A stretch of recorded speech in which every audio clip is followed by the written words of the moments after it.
Friends, carpentry మీద viva questions ఎలా వస్తాయి అనేది ఇప్పుడు మనము చూసుకుందాం. కార్పెంటరీ అనగానే మీకు గుర్తుకు రావాల్సింది వుడ్ మీద ఫస్ట్ క్వశ్చన్ మీకు వచ్చేది what is the name of the wood పేరు ఏంటిది అనేది మీరు తెలుసుకోవాలి. తర్వాత వర్కింగ్ ప్రిన్సిపల్ అని అడుగుతారు.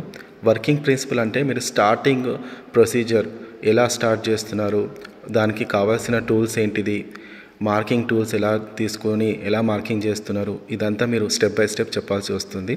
తర్వాత మీకు ఎంత టైం పడుతుంది అది కూడా మీరు చెప్పాలి ఈ మీ యొక్క ఎక్స్పెరిమెంట్ గురించి. దాని తర్వాత టూల్స్ అనేది 1 by 1 ఎలా సెలెక్ట్ చేసుకుంటున్నారు అనేది కూడా మీరు మీ ఎక్స్పెరిమెంట్లో పార్ట్ ఆఫ్ ది ఎక్స్పెరిమెంట్గా వైవాలో చెప్పాల్సి వస్తుంది.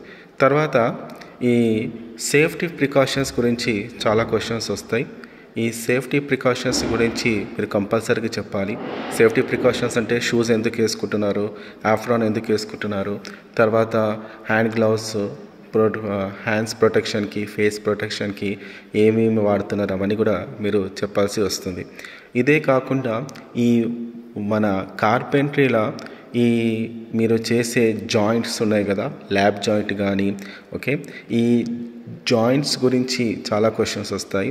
ఇది పర్మనెంట్ జాయింటా లేకపోతే సెమీ పర్మనెంటా అనేది, పార్షియలీ పర్మనెంటా అనేది కూడా మీరు చెప్పాల్సి వస్తుంది.